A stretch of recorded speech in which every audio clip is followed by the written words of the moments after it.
So guys welcome to economics class 2। So आज हम जानेंगे what are the instruments of monetary policy. So इसमें दो तरह के इंस्ट्रूमेंट्स होते हैं।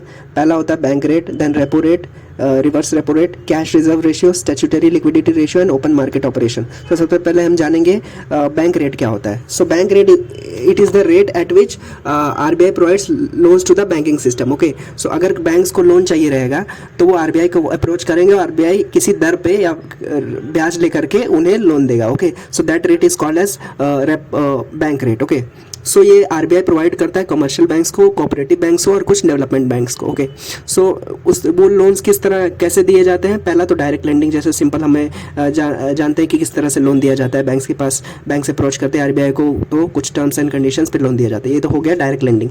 दूसरी चीज़ है बाय रीडिस्काउंटिंग और buying back the bills of commercial banks. ये क्या होता है बाइंग बैक कुछ बिल्स होंगे कमर्शियल बैंक्स के पास में, टी बिल्स जिसे कहते हैं, या फिर और जो परमानेंट और जिसका टर्म्स ज़्यादा होंगे, टी बिल्स से ज़्यादा कुछ होते हैं गवर्नमेंट बॉन्ड्स या बिल्स जो बैंक्स के पास मौजूद होंगे, तो वो आरबीआई को प्रोवाइड करेगा। तो उसके एवज में आरबीआई उन्हें लोन देगा। So that is called as loans at that rate is called as bank rate. Okay, so bank rate को हम डिस्काउंटिंग रेट भी कहते हैं because of rediscounting of bills. Okay, so अगर RBI increases the bank rate the borrowing cost increase. साफ सीधी बात है, क्योंकि अगर आरबीआई अपना दर या फिर रेट इंक्रीज कर देगा जिस पे वो लोन देता है तो बैंक्स के लिए बोरोइंग कॉस्ट बढ़ जाएगी और बैंक्स फर्दर जिसको आगे लोन देंगे या फिर जैसे हम और आप जैसे लोगों को तो ज़्यादा महंगे देंगे क्योंकि उन्हें महंगे में लोन मिला है। Okay, so the next quantitative instrument is repo rate. So repo rate is और repurchase rate, ये भी सेम तरह का रेट है, लेकिन इसमें क्या है इसमें आरबीआई लोन्स तो देता है बैंक्स को लेकिन शॉर्ट पीरियड के लिए देता है। ये डिफरेंस है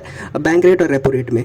और ये किस तरह से होता है कि RBI does buy buying the government bonds from banks with an agreement to sell them. RBI उनसे गवर्नमेंट कमर्शियल बैंक से गवर्नमेंट बॉन्ड्स लेगा और उसके एक्सचेंज में बैंक्स को पैसे देगा। Okay, so with an agreement to sell them banks, या फिर जब कुछ समय बाद में जब आरबीआई ने लोन दे दिया गवर्नमेंट बॉन्ड्स लेकर के, जब बैंक्स के पास पैसा आ जाएगा तो क्या करेंगे वापस अपने बॉन्ड्स ले लेंगे और पैसे वापस कर देंगे। Okay, so the objective of repo rate is to inject liquidity in the economy. सीधी बात है, क्योंकि बैंक्स कब पैसा लेंगे जब उन्हें पैसे की जरूरत होगी। Okay, so this is done, repo rate is done to inject liquidity in the economy. So उसके बाद में थर्ड हमारा आता है reverse repo rate. Reverse repo rate क्या होता है? So it is the rate at which RBI borrows from banks for short periods. So repo rate और रिवर्स रेपो रेट दोनों शॉर्ट पीरियड्स के लिए होते हैं। और रिवर्स रेपो रेट में क्या होता है, instead of banks approaching the RBI, RBI approaches the banks. RBI जाएगा बैंक्स के पास में, कहेगा हमें लोन चाहिए शॉर्ट पीरियड के लिए, और बैंक्स आरबीआई को क्यों लोन देंगे? बैंक्स आरबीआई को इसलिए लोन देंगे क्योंकि आरबीआई ज़्यादा इंटरेस्ट प्रोवाइड करेगा। Okay, so this is called as reverse repo rate. So हमें डिफरेंस समझ में आ गया रेपो रेट में और रिवर्स रेपो रेट में। रेपो रेट में क्या होता है, हम इकोनॉमी में पैसे इंजेक्ट करना चाहते हैं, और रिवर्स रेपो रेट में आरबीआई बैंक से उधार लेता है because RBI want to take the money away from the economy. Okay, so ये ज़रूरत होती है रिवर्स रेपो रेट की। और बैंक्स आरबीआई को क्यों लोन देंगे रिवर्स रेपो रेट पे? क्योंकि आरबीआई उन्हें ज़्यादा इंटरेस्ट प्रोवाइड करेगा। सीधी बात है, बैंक्स का प्रॉफिट हो रहा है। So next we have next quantitative instrument that we have is open market operation. So open market operation क्या होता है? ये एक quantitative instrument है monetary policy का। So इसका use क्या होता है? इसका use ये होता है कि open market operation is performed to adjust liquidity conditions in the financial system. Okay, so मान लेते हैं मार्केट के अंदर ज़्यादा liquidity है, ज़्यादा मनी सप्लाई बढ़ गई है, तो उससे क्या होगा, लोग बहुत ज़्यादा चीज़ें डिमांड करने लगेंगे। तो इस वजह से आरबीआई क्या करता है, RBI resorts to sell off government securities to banks. तो आरबीआई मान लेते हैं लिक्विडिटी फाइनेंशियल सिस्टम में बहुत ज़्यादा बढ़ गई, अब आरबीआई को कंट्रोल करना है, तो आरबीआई क्या करेगा, गवर्नमेंट सिक्योरिटीज़ जो आरबीआई के पास में है वो सेल कर देगा बैंक्स को। तो बैंक्स वो चीज़ें वो गवर्नमेंट सिक्योरिटीज़ या जीसेक्स जिसे कहते हैं आरबीआई से खरीद लेंगे। तो आरबीआई से जब खरीदेंगे तो बैंक्स क्या करेंगे, आरबीआई को पैसे देंगे। तो जब बैंक्स ने आरबीआई को पैसे दे दिए तो बदले में बैंक्स के पास में कम पैसे बचे ना, तो इस वजह से वो आगे लोन्स नहीं दे पाएंगे। तो इस वजह तो इन सब प्रोसेस से क्या होगा, मार्केट के अंदर मनी सप्लाई घटेगी। ओके, सो एक दूसरा सिचुएशन है ओपन मार्केट ऑपरेशन में, जब इकोनॉमी के अंदर लिक्विडिटी क्रंच हो या फिर इकोनॉमी के अंदर पैसे की कमी हो, मनी सप्लाई की कमी हो, तो फिर क्या करेगा आरबीआई? आरबीआई उन्हीं सेम गवर्नमेंट सिक्योरिटीज़ को लेगा, it buys the government securities from the market. Okay, government securities bank से आरबीआई खरीदेगा और उसके बदले में आरबीआई पैसे इन्फ्यूज करेगा इकोनॉमी में. So it is done to release liquidity. Okay, so the whole sole purpose of open market operation is to adjust the liquidity conditions in the market. Okay, I hope you understood it. So the next quantitative tool is cash reserve ratio. So cash reserve ratio ये होता है, it is the amount of funds that the banks are bound to keep with the RBI as a percentage of their NDTL या फिर net demand and time liabilities. मतलब banks के पास जितने पैसे हैं उसे कहते हैं NDTL. Okay, net demand and time liability. उसका कुछ परसेंट बैंक्स को, जैसे 5% मान लेते हैं, सीआरआर के फॉर्म में आरबीआई के पास में रखना पड़ता है. ओके, क्यों रखना पड़ता है?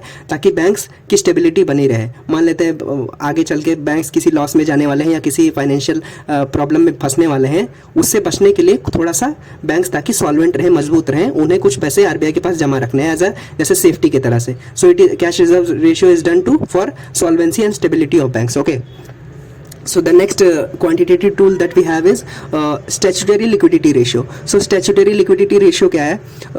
इसमें क्या होता है? It is the funds that the banks are bound to keep with themselves as a liquid assets. Okay, तो cash reserve ratio statutory liquidity ratio में एक फ़र्क है. कैश रिजर्व रेशियो जो होते हैं बैंक्स वो कुछ पैसे आरबीआई के पास जमा करते हैं, लेकिन स्टैट्यूटरी लिक्विडिटी रेशियो में बैंक्स कुछ फंड्स अपने पास रखते हैं as a percentage of their NDTL. Okay, और यू गॉट इट. और एसएलआर में क्या होता है? एसएलआर और सीआरआर में एक और डिफरेंस है कि सीआरआर बेसिकली लिक्विडिटी होता है, लिक्विड मनी होता है, लेकिन SLR also includes liquid money तो होता ही है एसएलआर में, साथ ही साथ गोल्ड रिजर्व्स भी होते हैं, balances with the RBI, net balance in the current account या फिर इन्वेस्टमेंट इन गवर्नमेंट सिक्योरिटीज, ये सब भी इंक्लूडेड होते हैं स्टैट्यूटरी लिक्विडिटी रेशियो में. Okay, so the next tool that we have is qualitative tool. Qualitative tool क्या होता है? So qualitative tool, it is a tool through which central bank controls not only the value of money but also the purpose for which loans are given. Okay, so qualitative tools में क्या होता है?